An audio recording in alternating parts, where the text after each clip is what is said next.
So to start up with, it is very interesting to hear that major rollouts are happened worldwide. India is almost on that verge of starting with smart metering. So first, let me tell you a brief background about BESCOM. BESCOM is having around 1 crore customers with around 12,000 crore turnover. So it's a fine, fairly good organization with a very good losses also, very less rather. So with that background, the good part to all of you here out is, yes, BESCOM is going with the major rollout on a smart metering. I would like to use the word AMI more than smart metering.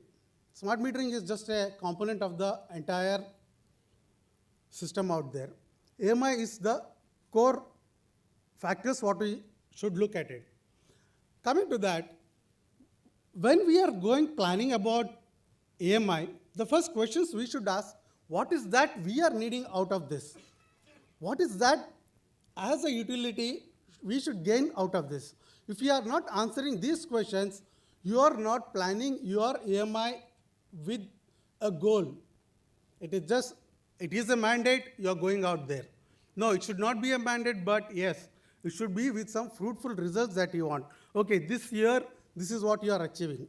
And as we all saw, once again, the rollout is not 1 day or 2 days. It is years together. We saw that it is nearly some 5 to 6 years rollout plan that has been happened worldwide. So let us also understand that it doesn't happen overnight. So keep your vision and the goals very specific. What is that I need out of it?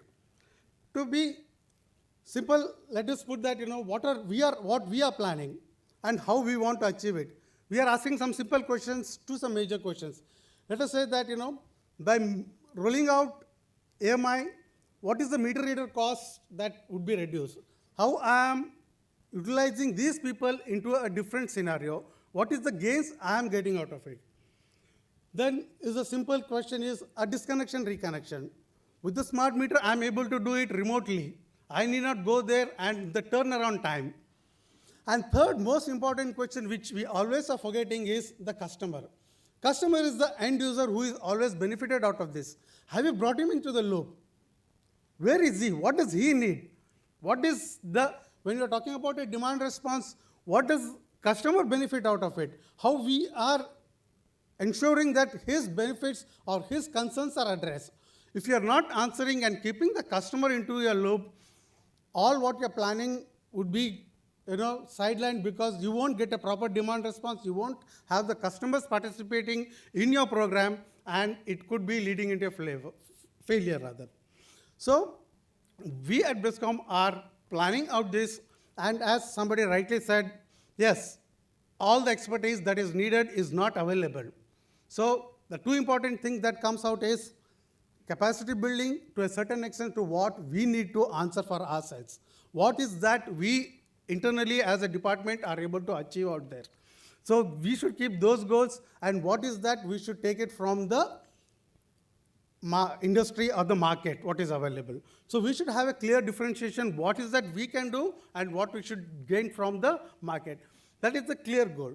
Now coming to the whole gamut of the AMI implementation, there are some major components that come into picture.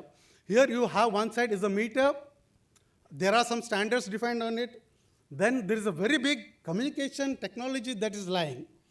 We are here talking somebody about G3 PLC. We are here somebody talking about RF network, RF mesh network, and we have somebody talking about 6-LoWPAN, and we have somebody talking about GPRS.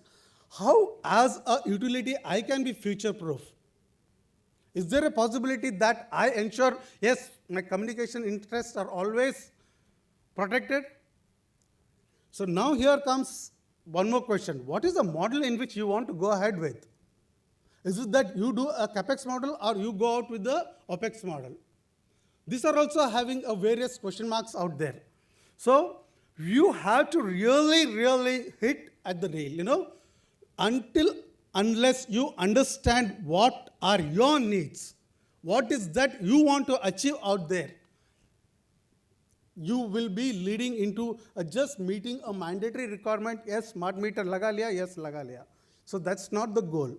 So you go with the clear-cut strategy, what you want to do, what you want to achieve, how you want to do it. So we are planning in this, and we are doing a feasibility study. And thanks, we have in one Bangalore, which is, leading to almost 40% of the entire state's revenue, rather. And we have very good customers out there. And second is we have a smart city in our region that is coming up. So with these two considerations, we are planning a major rollout, and I would not be able to give a real number because a feasibility study is in place as of now. And added to this, there are furthermore challenges that are not yet answered. One is a regulated market. Until unless you get a nod of the regulator, whatever you are planning is not going to gain you any benefits. You cannot decide, yes, I have a smart meter, I am able to control, or I am able to switch off the consumer, or I am able to give him full power supply. Without the regulator's nod, I am not able to do anything out there. So bringing in a regulatory regime which is accepting your smart grid roadmap is also very, very important. So you should go out there to the regulator and also get a clear understanding what is that benefit we are able to give to the consumer, and how is that I can leverage my tariff out there. A simple question asked here out is, if I am able to gray out instead of black out, whether the consumer is ready for it. In that context, I should be able to convince and ensure that I will tell the consumer, no, here I tell you, I will not allow you to switch on your diesel generator. I ensure you that that will not be happening at all. So is that confidence built in me? Is my system built to that level? And this brings into the question that, is my SCADA there? Is my automation in place? Am I ready for the smart grid? Until unless I don't have these things, I am not able to reach out there. And again, thanks to BESCOM, we have already SCADA in place. We have distribution automation, which is ready to take off in a couple of days only. We are almost ready to launch a part of Bangalore on an automated platform. And now that's the reason we think that we have reached that maturity level, and we are able to move into the smart grid arena. So these are all the planning that has to go into to bring out a successful model. So pilots, lots of pilots have happened. So it is a time to go out and have a large-scale rollout model which can be showcased to the nation and the world. Yes, we are also there, and the benefits achieved are really achievable. So in addition to that, we have one more set of consumers that are coming in who are prosumers. The renewable integration is happening at the grid level, at the distribution grid level. So these are adding to our existing challenges also. So how are you planning and considering this? And in addition, the EV that would be coming up, how is that going to affect your system? Have you captured them, and what is that role that a distribution company will be playing, and how the AMI infrastructure will be leveraging that infrastructure coming into your system? So these are all the questions that has to be put out there and answered clearly, and be ready for all this, so to go out. And definitely, yes, most of the standards are built in, and CA has done a good job on that, even on the AMI infrastructure. As I said that, some guidelines have already been specified, and the metering standards are out there.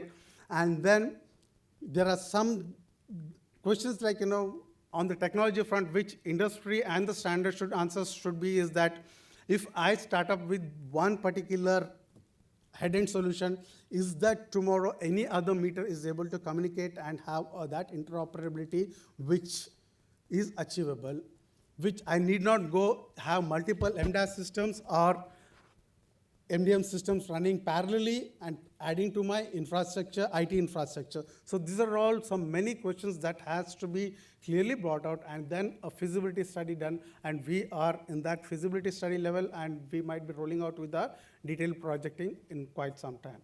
And this is what BESCOM has planned about. So I would thank everybody for your patient hearing. Thank you very much. You mentioned the feasibility study. So, a short question: when would you expect that the results of this feasibility study would be available? Feasibility study per se, I think so. Another, this month end we are kept as a target. We should be coming out with the results of the feasibility study, and subsequent to that is our detailed project reporting we are planning.